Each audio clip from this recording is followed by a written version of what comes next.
This episode of Capes and Lunatics Sidekicks is brought to you by Tweaked Audio. To get awesome headphones, go to tweakedaudio.com and use the coupon code SOUTHGATE to get 30% off, free shipping, and a lifetime warranty. Or you can get there through the link on our website, southgatemediagroup.com. This is Phil Perich, and you are listening to the Capes and Lunatics Sidekicks Podcast. This is Kelly Thompson. You're listening to the Capes and Lunatics Sidekicks. And what about our Wade's World podcast? Ooh, what about us? What about it? We're back. Welcome back to Wade's World, the Deadpool podcast. I am Phil. Joining me as always, Mistress of Mayhem and Pain. It is. Hey y'all, it's Lilith Hellfire. That's right. Some of you may have your fancy The Moon Knight podcast, but we have the Deadpool podcast. We have the Batman podcast. I'll tell you what, we're definitely the only Deadpool podcast with a kick-ass theme song. That's right. Thank you, Mikey Flash. I don't know. I've looked around before. I don't see I don't know if there are any other Deadpool podcasts out there. Like you've seen an episode here or there, but I was gonna say there's one, but they haven't posted since 2011 or whenever the movie came out. And then they gave up. Yeah. Slackers. Gotta crack the whip. Oh boy. We got a treat for you today, guys. Oh yeah. As we threatened last time, Deadpool back in black. Deadpool, symbiotes, it's all good. The cash grabbiest of the cash grabs. Hey, it was the I forget what year was this, 2016 again? It was the mid-teens. It was the mid-teens. First what do you expect? First issue, December 2016. Well, again, wasn't that movie, or was the movie out, or was it coming out? So yeah, it's coming out or something. Everything's a blur. You want to cash? I mean, early 2010s were kind of cash grabby, but yeah. So we don't blame Colin Bunn. He's just trying to cash his check, bro, and doing the best he can with the crap they mandated.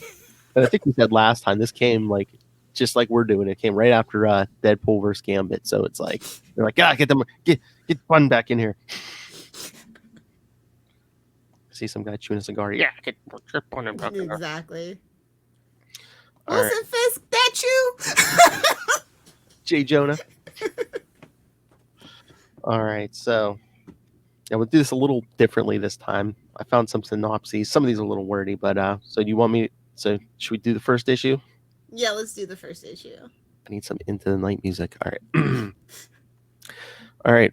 Issue 1. In the bell tower of Our Lady of Saints Church, Spider-Man struggles to remove the symbiotic black suit he's brought to Earth from Battleworld. He collapses from the pain and the symbiote detaches from him, destabilized by the tolling bell directly overhead. It tolls for thee. The symbiote crawls down a flight of stairs, having gained enough understanding of human emotions to know that its host would rather die than remain bonded to it. Sounds like Lilith's dating life. And not yet comprehending the heartbreak that will turn it into a monster. Not willing to let its beloved host die, it turns its back and drags Peter to safety, ignoring his weak protests.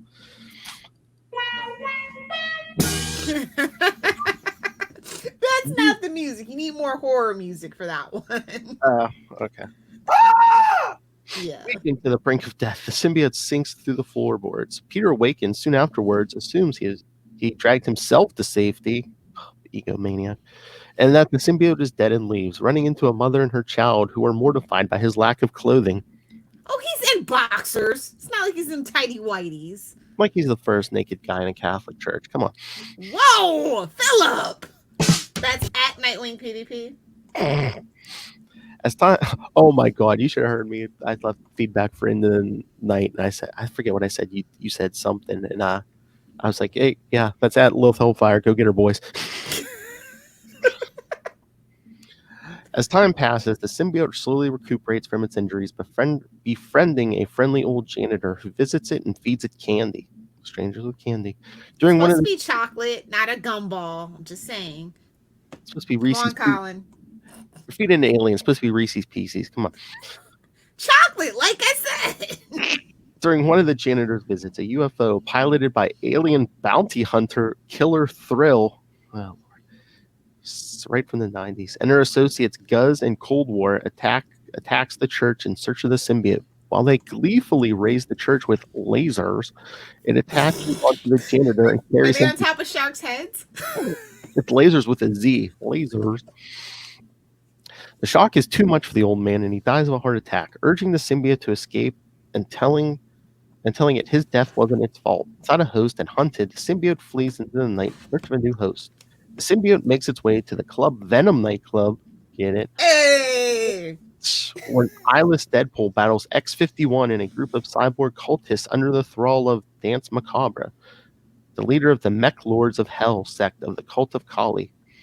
Despite being blind, Deadpool is able to kill some of the cultists, but is disarmed and restrained by X-51. Deadpool's eyes begin to regenerate, but just as he begins to succumb to Dance Macabre's mind control, the symbiote bonds to him, sprouting a fanged mouth. Deadpool slams X-51 to the ground and threatens to eat his brains, which X-51 urges him to do so that he will no longer be a threat. Deadpool regains control of himself, knocks X-51 out, and uses the symbiote's tentacles to wield multiple... Those are definitely tentacles. Oh, really? You think so? I don't think those are tentacles.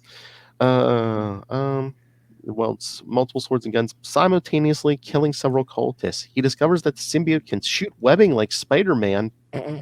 Hey! Hey! And shoots webbing. And it uses it to restrain Dance Macabre and the remaining cultists. Remembering the symbiote from the brief time he had spent bonded to it, remember Deadpool's Secret Wars. Deadpool opts The other Secret Wars. Deadpool opts to keep it this time and leaves the statue of Kali that he and X-51 had been after with the robot, who was surprised since Wade had previously intended to sell it. Killer Thrill, Guz, and Cold War arrive at Club Venom, noting that the Clintar has acquired a new superhuman host. Killer Thrill remarks that they'll have to tell their employer that acquiring the Clintar will take longer than expected, but looks forward to the challenge. Elsewhere, Deadpool web swings off into the night, the symbiote happy to be playing superhero again. Okay. Where do we start with this one? Artwork's a little chunky, shall we say? Were they going for like an 80s vibe? It's chunky. That's all I'm saying. Not chunky. It's chunky. Like, the aesthetic's not my favorite. So sorry, Espen and Redmond. I don't know. Like, I like clean, crisp lines. Like, that is a thing. And with Deadpool, that's kind of a must, especially for like the background stuff. I just wonder if maybe they were trying to do 80s art with like modern techniques. That's how you get Comic Sans the font. That's all that I'm saying. They were trying to do pencil art with probably digital means. I don't know what it was. I'm not a fan of the art style. I think that the flow of the book is great, how they decided to lay out the panels and stuff. But yeah. And one thing I don't understand, I mean, I think it's cute and everything. You know how they have like the little blurbs for different issues at the bottom of the pages? Yeah. But as far as I know, I think that was a 70s thing, not an 80s thing. They're old. All time runs together, just like what we're experiencing right now. Oh, is it sliding time?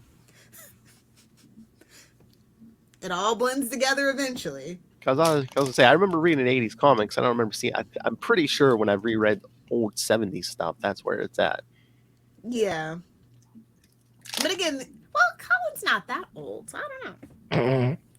I know, probably my age. Shut up, Will. I said he's not that old. I know. Oh, my Lord, but just burn at the disapproving glare of She-Man thing. Yikes. Things you could get away with just a few years ago. I know. Oh, my Lord. But some of these, I don't know if he did his research or what, because, the next page, it's a Bad Boys birthday party and Marvel Team Up 150, which I do believe, was it Black Tom was having his birthday party or something? I think it was. And it was timely because, after Marvel Team Up 150, that's when they switched the Web of Spider-Man #1, where the beginning of that issue took place. So Colin might actually did his homework, or you're just... Well, no, he does. Like I said, he does can do with like they're like, hey, we need to do a Deadpool cash grab. Get Colin Bunn on the phone, and he does the best he can, with those mandates. I don't have a problem with it. It's just like some choices, and I'm assuming those are editorial mandates or whatever. But bless his heart, he does do the best he can do in these cash grab situations. I like stories for Colin where he's free to do what he wants. Especially his creator-owned book that he has, absolutely phenomenal. So I understand from a business point, he's got to get that money, but he does a good job for the most part with the cash grab. Yeah, that's true. We need the money. Gimme. But no, I mean, yeah, especially with like these flashback issues, like you have to like work within more continuity for the time too. Exactly. That was still a thing, guys. Yeah. Give me them bags of money. You hit him right in the face with that sack. Money sack, that is. Smash it. But it is Wade's World, so we can safely say it's winnering time. Unfortunately, not in this episode, unless you count the alien abductions. They're usually not interested in the front, Lilith Hellfire. True.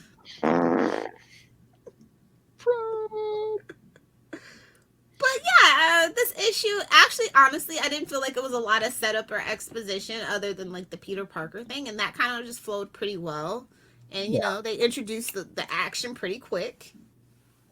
That's all you can really ask for an issue 1. Oh yeah.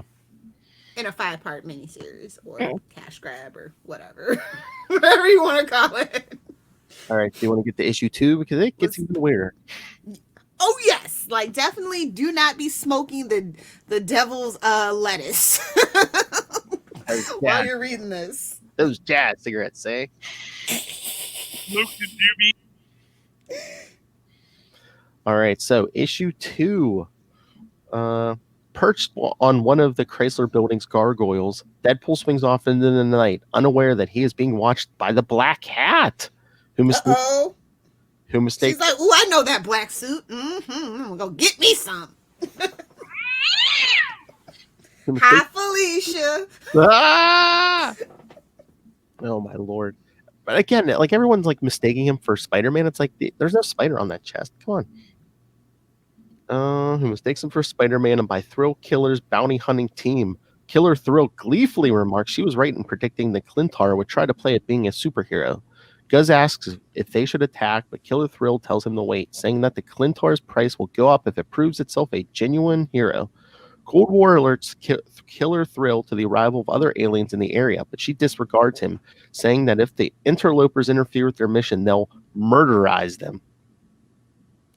Again, Lilith. At a popular pizza parlor, the Power Pack, oh Lord, is attending the birthday party. I thought they were pizza owners. Oh. Boston pizza owners. I thought they were Boston pizza owners.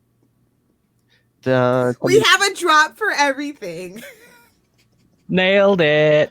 The birthday party of Francine, one of their friends. When Francine's mother announces the arrival of a very special guest, Jack Power snidely predicts that it's going to be a clown, but Alex tells him to knock it off.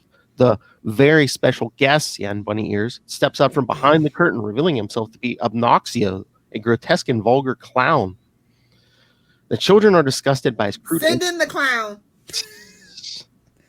The children are disgusted by his crude antics, and when Obnoxio casually attempts to steal birthday money from the cards to pay his alimony, the Power Pack prepares to attack him.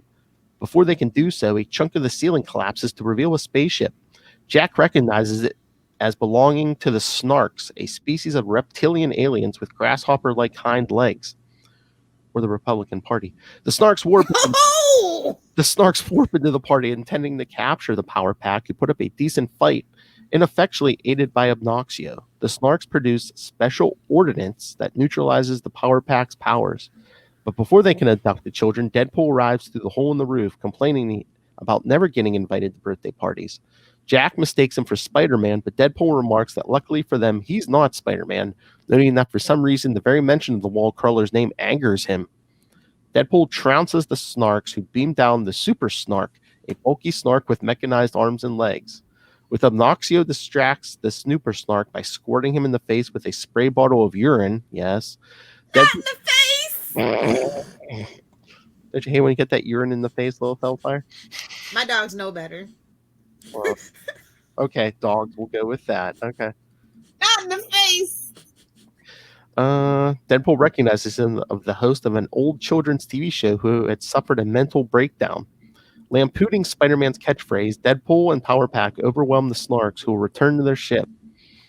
When Jack laments that they'll return eventually, Deadpool ponders how best to prevent that in a heroic fashion.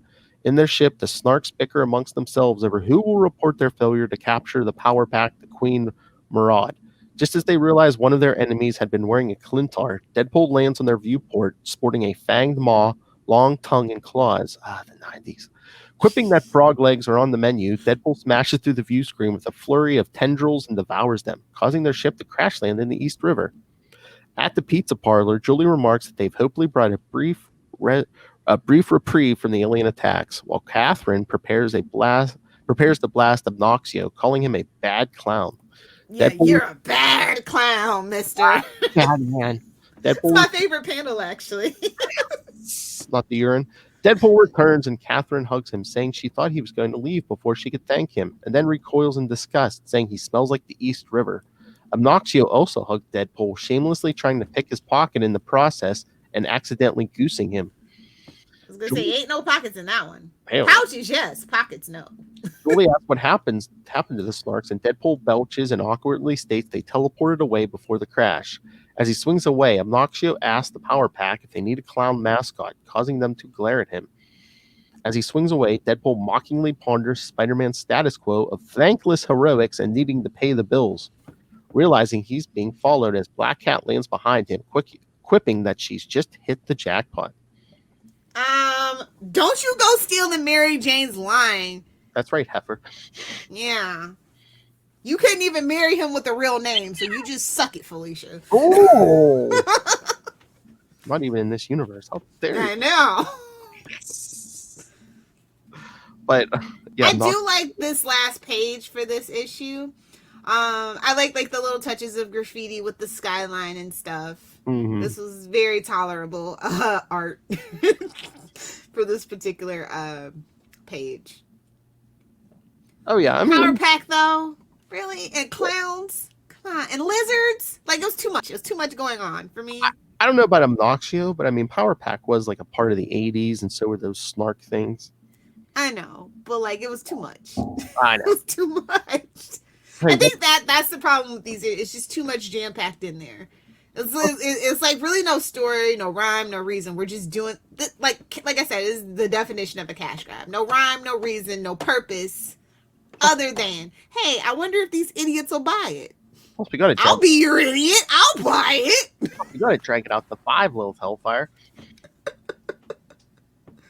I mean, I don't know. Marvel's 80s is not like my favorite thing, so it's more like late 80s to early 2000s, and then it takes like a dip, and then it's like 2008 to like 2014, and now it's currently on another dip. So seriously, it's like the stock market, up and down, up and whoa, down. hell.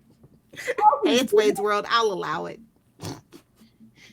I'll be the idiot. Exactly. I'm telling you, Marvel's taking more lunch money from nerds than I don't know what. And this is just like the definition. You need the money, Jamie.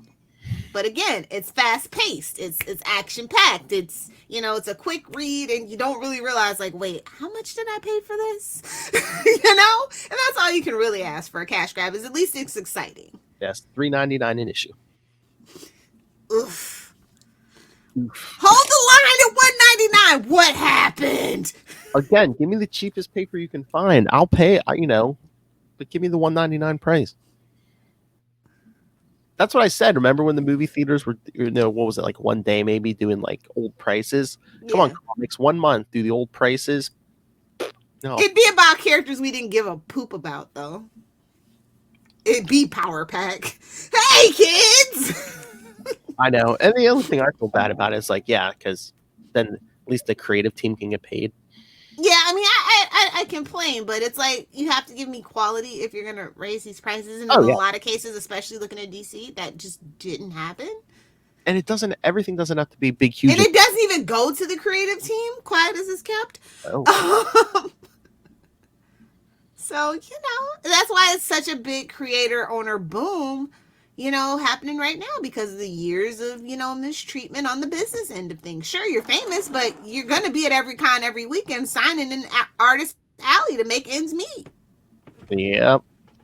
So, but like I said, for a cash grab, it's fast paced. It's got a lot of action. If you have a short attention span, this is definitely the Deadpool miniseries for you. This one's for you. Oh, yeah. Okay, next issue. Did you have a favorite panel? Like I said, mine is her the girl calling him a bad clown because I'm like, yeah, you are. That's probably the best. That's probably the best panel. It was cute, but we don't ever need another Power Pack book. I know they keep trying to resurrect that. I don't think it goes anywhere. Well, you know what? It would be perfect for. It would actually be perfect for like a Disney Plus animated. Yeah. But again, they suffer from the same thing as Franklin Richards and Billy Connors. It's like you never know how. That sliding time is not kind. Because one day they'll be like in elementary school, and then they're like in college, and then it keeps going back and forth. Because it's all happening on different Earths and different universes. Duh. Yeah, that's DC. Oh, Marvel can be guilty of it too. They just forget to tell you in Marvel. Like, whoops! I meant for that to be on Earth 772. Issue 3. Having mistaken Deadpool for Spider-Man due to his black costume, Black Cat flirtatiously approaches him. Because how else does she do things? Deadpool awkwardly... You've seen the suit. You know what's going on. She wants some attention. Gimme. Deadpool awkwardly attempts to inform her that he's not Spider-Man. Misinterpreting this, Black Cat tells him she can accept that he cannot be Spider-Man all the time and that she wants to give their relationship another shot. Deadpool attempts to excuse himself to go fight crime, but Black Cat accompanies him. Mulling over the moral dilemma of whether or not to take advantage of Black Cat, mistaking him for Spider-Man, Deadpool thinks to himself about how lucky Spider-Man is to have such an attractive woman pursuing him. The irate symbiote refuses to shoot a web line and Deadpool falls, but Black Cat catches him and cracks an innuendo about him being out of web fluid. Hey, that's my kind of girl. Also, I love the artwork for Black Cat, and this is the best thing about the issue. I'm really, really enamored with this style for Black Cat. Yeah, and it's not as gratuitous as it could be either. So, great job on the restraint, boys.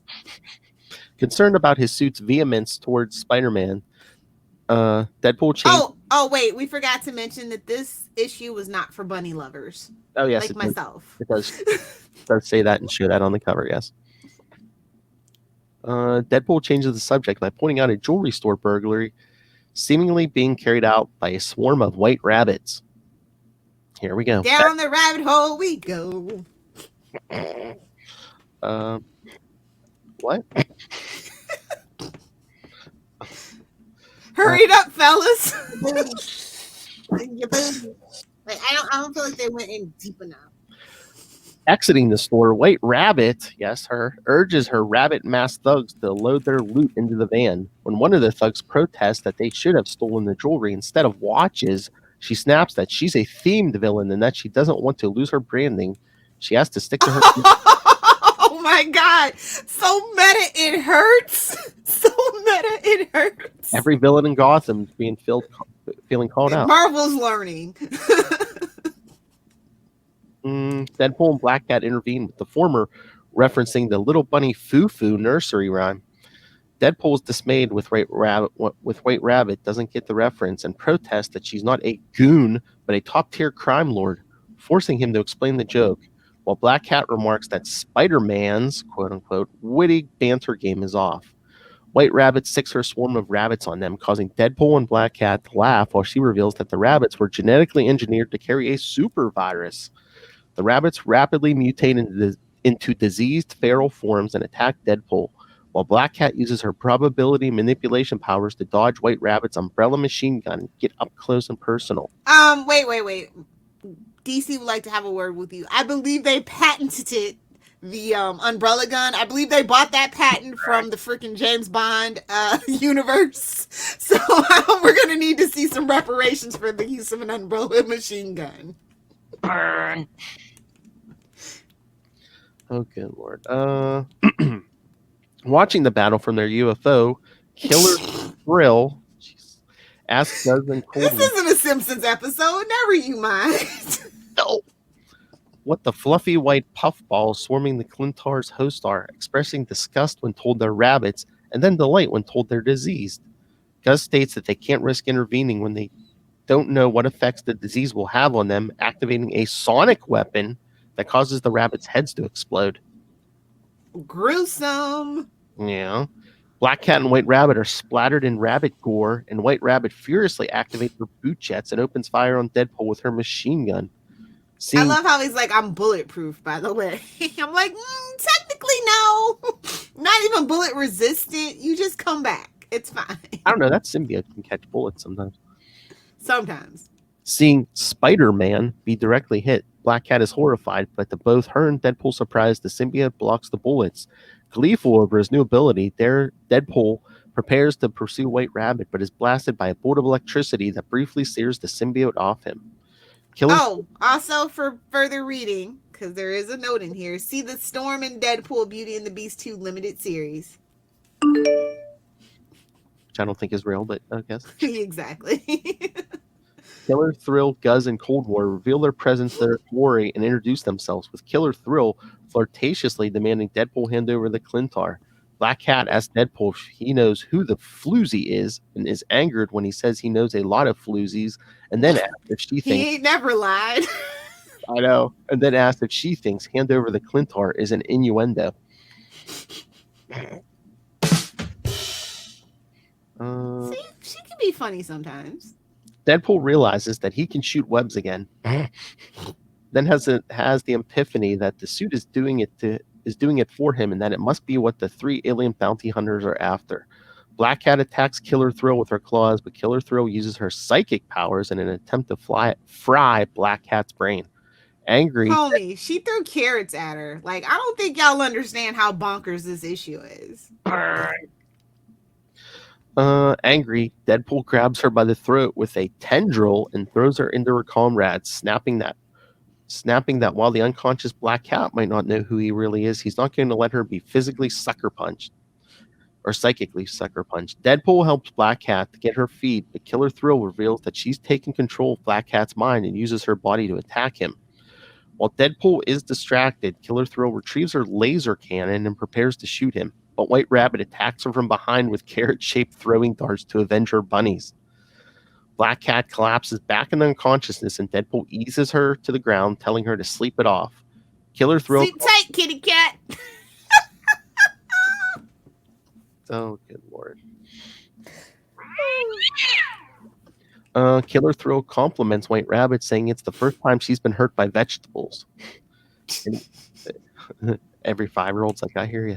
They can relate. And White Rabbit reveals that the carrots aren't vegetables, but bombs, triggering them to explode just as Killer Thrill tosses them away. Guz and Cold War come to Killer Thrill's defense, but just as they are about to kill White Rabbit, Deadpool attacks in his monstrous form, snaring them with tentacles. Yeah, no. I don't think those are tentacles. He attempts to flirt with White Rabbit, but she flees in terror. The monstrous Deadpool tosses Guz aside and cheerfully devours Cold War, revealing him to be a robot. Guz tells Killer Thrill they have to retreat to her disappointment. Returning to his slimmer form, thank you, Jenny Craig, Deadpool carries Black Cat away as the police arrive, remarking to himself that as far as first dates go, this was a good one. Perched on top of an apartment, he takes stock of his situation, lamenting that he can't even kiss the girl since taking advantage of Black Cat, thinking Spider-Man would be too creepy even for him.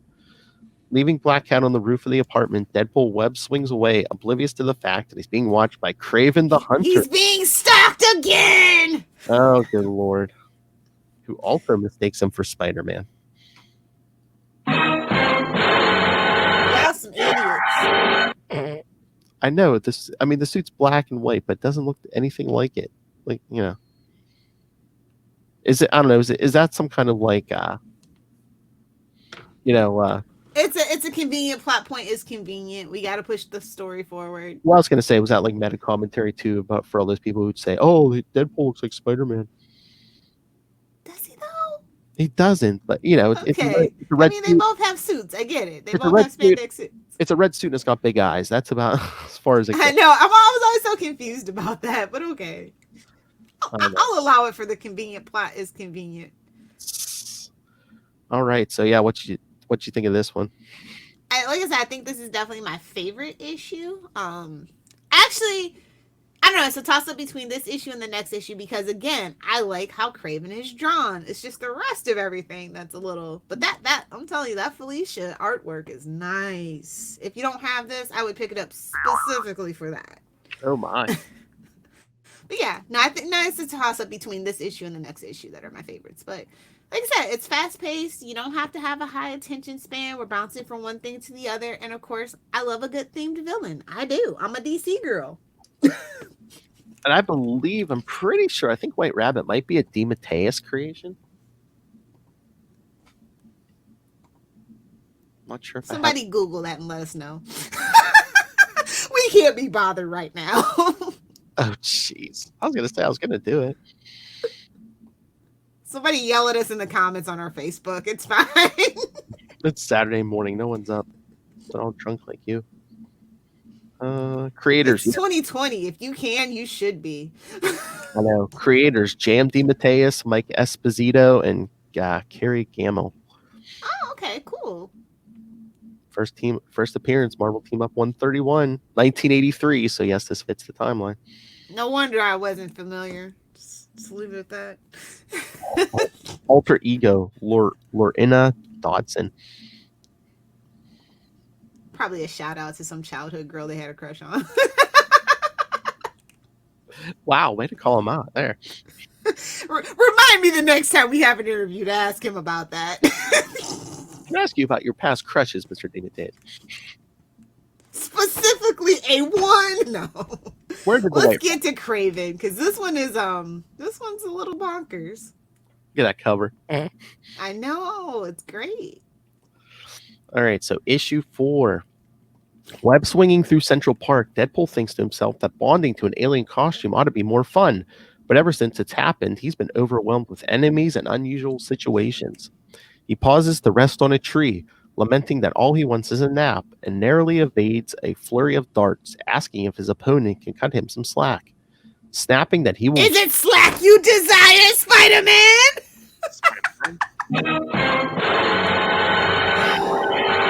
Snapping that he will show neither slack nor mercy, Kraven the Hunter tackles Deadpool to the ground, having mistaken him for Spider-Man and being intent on ending their long enmity.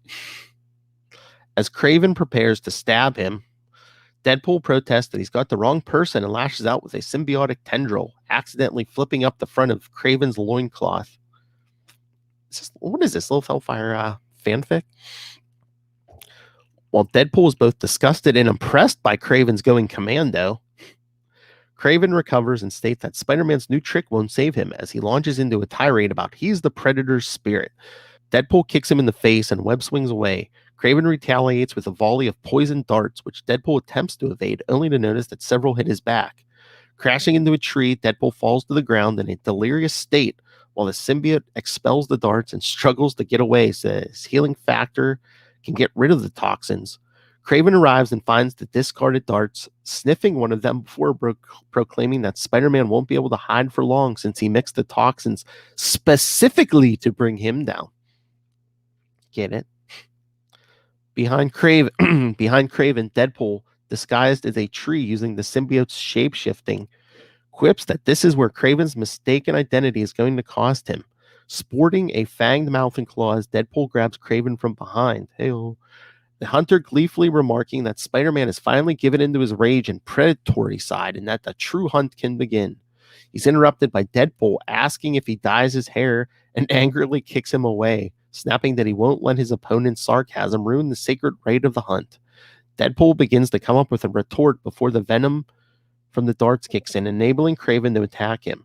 Tossing Kraven aside with tentacles, Deadpool flees in search of a spot to rest, reliving his and the symbiote's memories as a psychedelic nightmare, and sensing the alien's profound loneliness, abandonment, and rage at being abandoned by the one hero it wanted to befriend.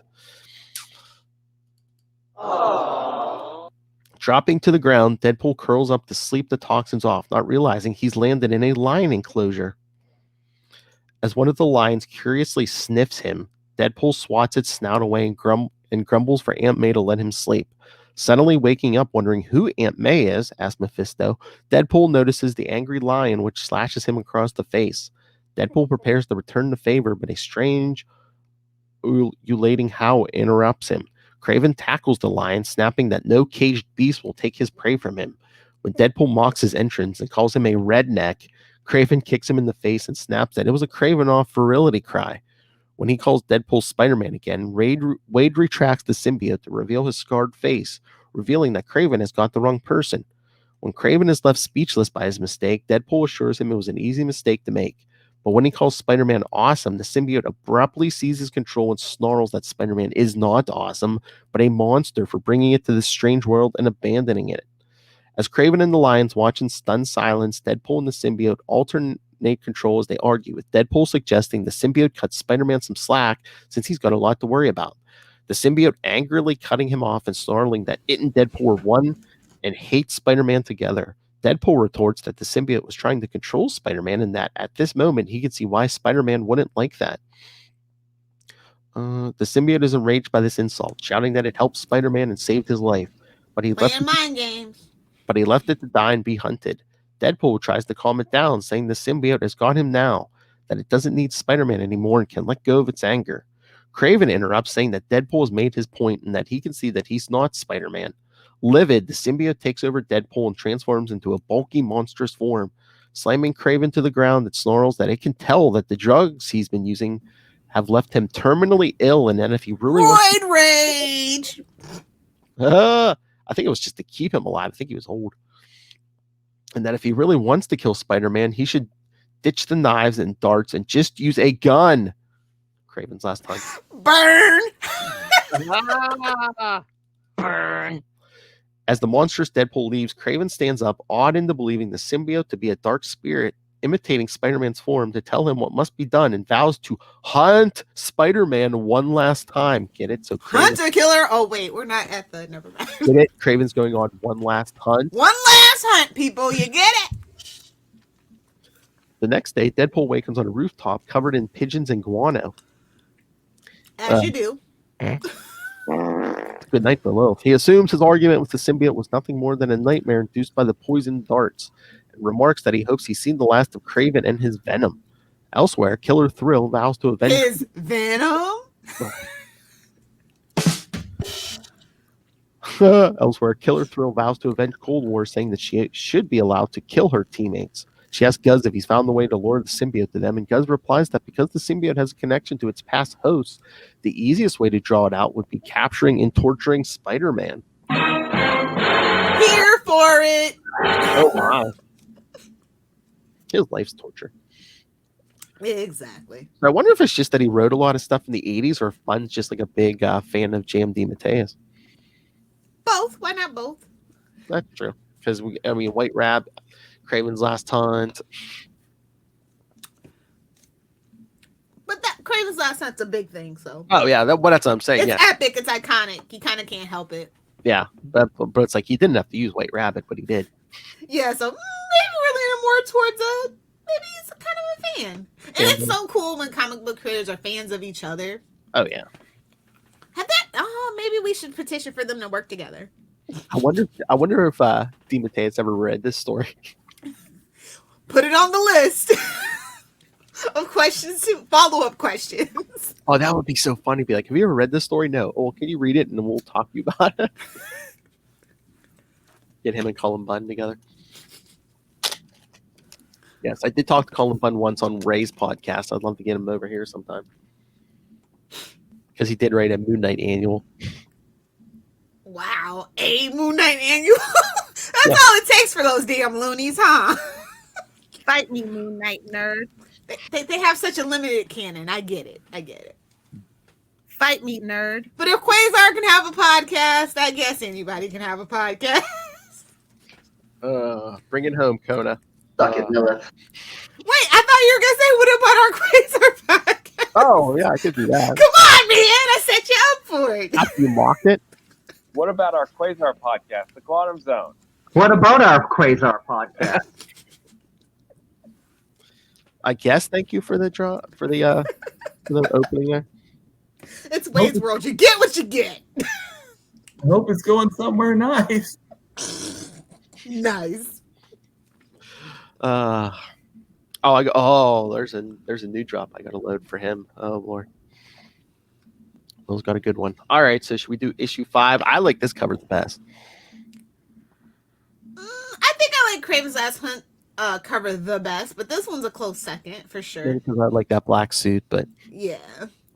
Everybody likes the black suit. Nobody likes the consequences of the black suit. I mean, controversial take. I could live with him keeping the black suit over the red one. That's at Nightwing PDP, y'all. Never. Red and blue is classic. I don't like change because I'm a fangirl. Although the black suit was the best change of the Spider canon. Sorry, Ben Reilly.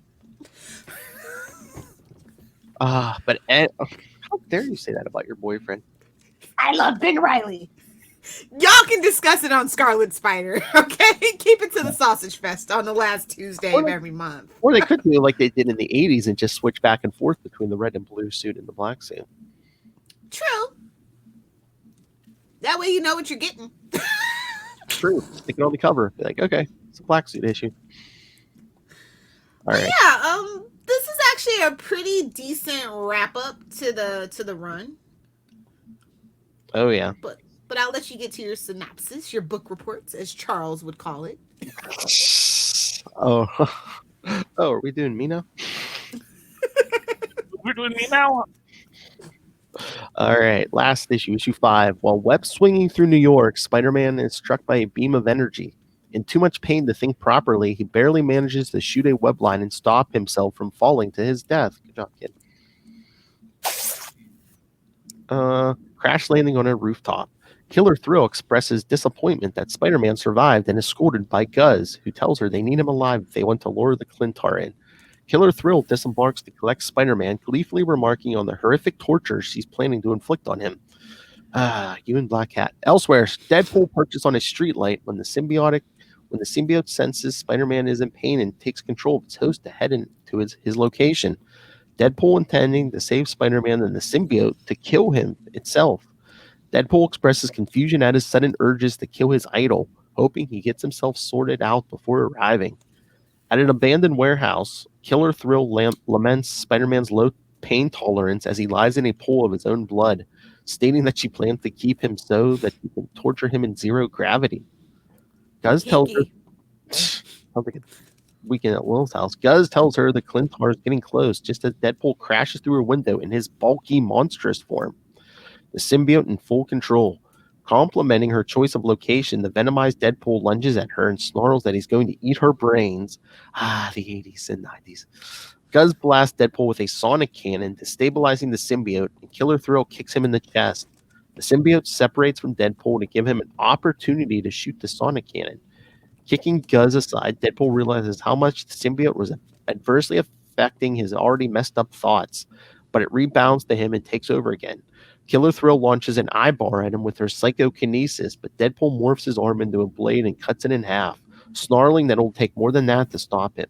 She attacks Deadpool's brain with a psychic blast, but the symbiote scolds her for forgetting it, and its hosts are a team, slicing off her left arm with its tongue.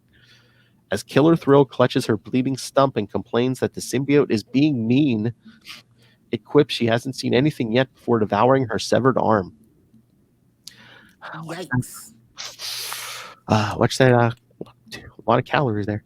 Guz calls an end to the fight and drags Killer Thrill to the safety of their spaceship, telling her she'll need to get a new arm when she asks him to retrieve it. Having finished eating Killer Thrill's arm, Deadpool chases after them and jumps onto their spaceship, intent on eating them both.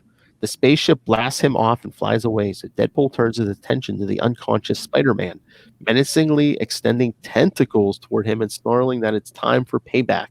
Inside, Wade desperately fights the symbiote's control until it separates from him, snarling that Wade has to let it kill Spider-Man so that they can be free. Wade tells the symbiote he's not going to let it eat Spider-Man, but the alien can't reply to him without a host that ignores him. As the symbiote prepares to devour Spider-Man, Deadpool throws himself in between it and its prey, declaring that if it wants to kill Spider-Man, it'll have to go through him.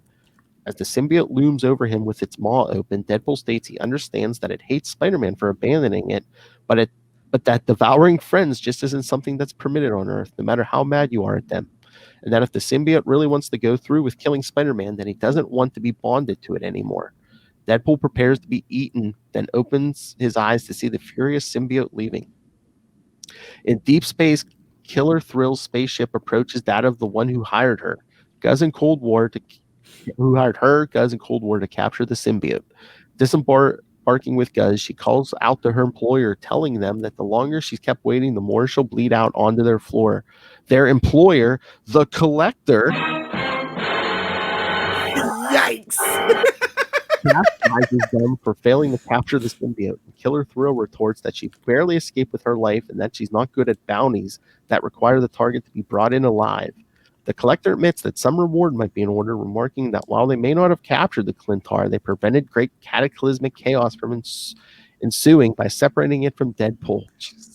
When he remarks that he's still disappointed in not being able to add the Clintar to his collection, Killer Thrill offers him Guz as a consolation prize, stating that he's not the last of his species, but that she'd be more than happy to stop by his homeworld and fix that on her way home. Burn.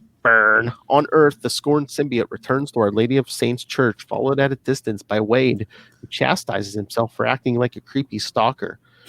Wade laments that he can't help but feel responsible for the symbiote and that they made a good team aside from the bloodlust it felt towards Spider-Man. He remarks to himself that he never thought much of Spider-Man before bonding to the black suit and wonders if it pushed all the respect and love it felt for Spider-Man onto him. Nearby, Eddie Brock stands in front of the church, trying to talk himself. This is the best Eddie Brock's ever been drawn, by the way. This is like the most sympathetic version of Eddie Brock I've ever seen. So maybe there's sympathy for Eddie Brock that a bun feels. I don't know. Well, because he's trying to talk himself down from committing suicide. Wade approaches him and states that he looks like he could use a friend, suggesting he might find what he's looking for inside the church. Eddie agrees, stating that he has to follow through with something and do something right for once in his life. As Eddie enters the church, attracting the attention of the symbiote, Wade thinks to himself that Eddie seemed like a nice guy and hopes that he gets his head on straight. And so, kids, that's right. Deadpool created the biggest cash grab in comics history. And yet he didn't go back in Deadpool 2 to fix it. How dare he? Wrong continuity, Lilith Hellfire. So yes, that's the true origin of Venom. Also, did you put Deadpool the Duck on the list? What? If not, did you put Deadpool the Duck on the list? I don't believe I did. We're gonna have Charlie if we ever do put that on the list. All right. So maybe we can do that for like what do we have for October this year? 2021. Here, let me look, young lady. We gotta do Deadpool the Duck. Gotta. Okay. You know what? I'll actually have to read that because I don't think I actually read that. But I'm willing. We gotta keep it light on the Deadpool podcast. You know what I mean? Keep know. it light, keep it fun, keep it cash grabby. See? Let's see. October, we have let's see, we got Deadpool 10 from 2013. We got Deadpool 900. I mean, we can easily slip out one of those and put Yeah, we'll do it just like we did this one. Do our, do the synopsis, do our favorite panels and stuff you might have missed. Funny ha-has. is that another whole mini series? Yep, it's 5 issues. All right. Yeah. All right. Yeah, I'll let you know. Yeah, I'll. And if you need help finding it, you can count on me. By the way, remind me to send you the link for that thing you asked for. That I gave Ray. Oh, okay. Oh. Whoa. Thank you for that drop. That thing I gave Ray.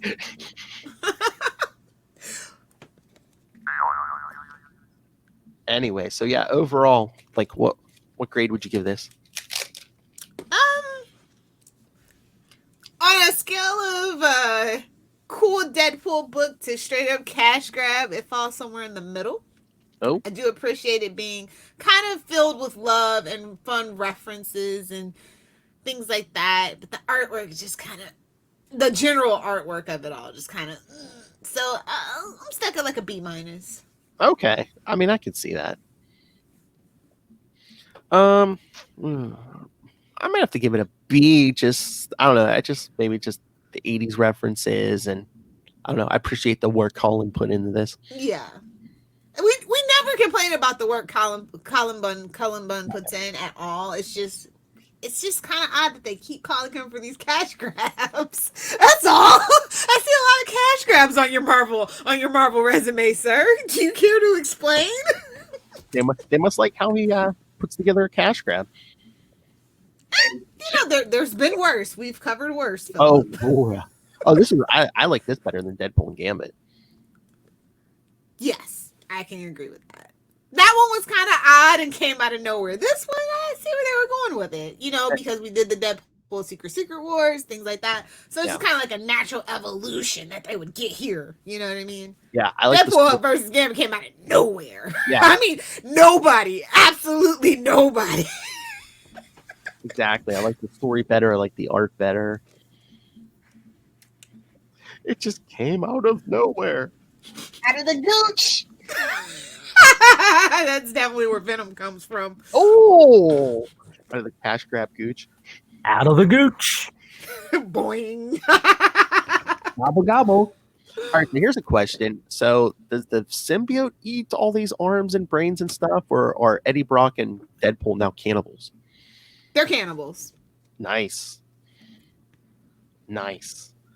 Whoa, that's pretty damn big. I mean, first of all, Eddie's a big old blockhead who loves protein, so, I can see it for him. Protein. Nobody tell Rob. Yeah, get it out of your system now. Nobody tell Rob. Oh, I gotta play that later. Nobody tell Rob. It's Wade's World. We're safe. It's fine. Yes, but like does he even know this podcast exists? If he doesn't, nobody tell him. He'll probably be like, yeah, it's still around. Anyway, no, we definitely should get Mr. Bunn on the podcast one of these days. Exactly. We will. Kid does good work. I appreciate him. Yeah. I reached out a couple times. He seemed willing to. It's just the scheduling was never right. Yeah. He's been really busy with his creator-owned book, I can assume. Yeah. So I was gonna say I don't think we have but any. Yeah, we've done worse issues of Deadpool that have been like cash grabs, and like I said, this was actually like, let's just get through this. Let's throw as much stuff and as much fun at the kids as we possibly are legally allowed to. Oh, like enough stuff. Because sometimes they don't do that. It's just like the zombie issues. It was kind of like a sludge kind of. Like it was fun, cool little things, but it was just one thing. Do you know what I mean? Oh yeah. So yeah, that's all I have to say about it. Great job on the story. Yeah. And Lilith Hellfire, do you realize we only have 2 more episodes of Wade's World this year? What? Yeah, because since we alternate with comic capers, those kids over there, yes, only 2 more episodes of Wade's World. Those kids over there are alter egos. Our good side. The Spider-Man to our Deadpool. Wait a minute, we do have a Spider-Man cat. You're not so evil double. Yes, exactly. Yeah. The evil double has a light goatee. Oh. not a full dark building goatee. Charlie Esser. Anyway, so only 2 more episodes of Wade's World this year. For those of you who don't know, before Deadpool ever got really cash grabbing and got his own ongoing series and stuff like that, yes, there were 2 miniseries in the 90s. First one will be back in the 90s. Early 90s, yes. Deadpool Deadpool the Circle Chase. Shut up, Lilith. Yep. only a 4-issue miniseries, and then followed for the end, our last episode of the year, Deadpool Sins of the Past. So I believe Fabian Lisa Isa does the first miniseries. I think Mark Wade might actually do the second one. I can't remember, but I know Fabian does the first one. Yeah. Which makes sense. Without Rob Liefeld, so yes, the feet are anatomically correct. Burn. We'll never have him on our podcast. It's okay. Oh, I'll kiss his butt. I'll settle for Christopher Priest. It's fine. There you go. Talk to him about some U.S. agent. Just me sending death beams. Oh, good for you. On that note, I think we have some sponsors to talk about. Yes, we do. Yes, we do. All right. I'm just double checking to make sure Ray's feedback didn't go through. Yes. Ray tried to send us feedback. That Australian Wi-Fi is Damn kangaroos. Yeah, gee, I know. Damn Pokemon that live in freaking Australia. What the F? So right now it's the middle of the night there, so Ray's in bed. Rumpy pumpy. Anyway. Hey-o! Finn's like, oh, thank God. Anyway, that's right. So if you want to send your thoughts on this issue, maybe we'll have Ray's feedback for Back in Black next time, or send them on those 2 miniseries coming up. Email us, capesandlunatics@gmail.com, or call the voicemail 614-382-2737. That's 614-38-CAPES.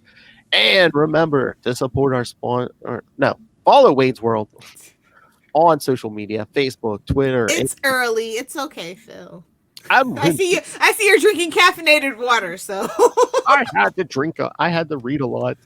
Anyway, so yes, follow all our social media, links to our YouTube channel where you can watch this video and more. Go subscribe, please. Links to merch, links to Patreon, links to everything, all in one convenient place. That's Linktree, linktr.ee/capesandlunatics. And remember to support our sponsors, Tweaked Audio. Get yourself some headphones, kids. Hear that 80s goodness of this episode from those Tweaked Audio headphones. And Hunt a Killer. Michelle Gray needs your help, and you also need to stay in the house. So what better way to combine those two things than an escape room in a box? You're welcome, Rob. Oh, we'll see if he likes it later. Yeah, so Hunt a Killer, Tweaked Audio, use the code Southgate, like you said. And then, hey, go pick up Pod Life the book. Now, volume 1, now in digital and paperback. The audio version coming soon. Learn all about podcasting by some maniacs. And go get volume 2's coming soon. So get volume 1 right now. You can get that on Amazon. And when you do, use the link for Southgate Media Group right down there in the show notes. Help. The link doesn't affect you at all, but helps us support this show, the network, and gimme. That intergalactic madman, Rob Master Doom Southgate. Make it rain, so says Master Doom. Why did your eye drift over to my box? Go back and look at my history. I get so much right. Lilith. Well, if you kids want to hang out with me on the interwebs, Arrowverse is coming back. And I do mean Arrowverse is coming back shortly. So follow me on Twitter @Lilith Hellfire. If you're a cool kid or a hip grandparent, feel free to follow me on Instagram @LilithHellfire86 for boring life updates, @LilithHellfire69 for the memes and comics. And also, if you're on TikTok, you can look me up at LilithHellfire69. Just desperately trying to blend in. Pull yourself up and slip into it. I'm 12 when you need me to be 12. You're gonna have to talk with Marnell later. From what I hear on their show, she's like addicted to TikTok now. Oh, it's very addictive. The trick is to put your notifications on silent. Well, I think she said she gets on there and it's like, scrolling for days. Yeah. 1 minute video and she's on there for like 2.5 hours. Yeah. We'll have a talk with Miss Marnell. Don't you worry. It's That's right. Thank you for joining us. Only 2 more episodes of Waitful in 2020. And then we're back in 2021. Oh, here's the 2021 being a better year, guys. Oh my It's looking bright. It's looking bright already. It can't be worse, can it? I don't know. He's pretty old and senile, the new guy. Oh! Like his Big Macs?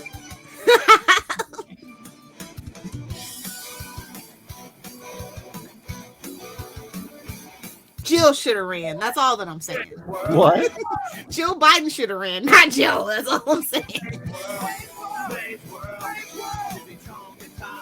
Remember, kids, maximum effort, zero common sense, and we will see you next Thursday.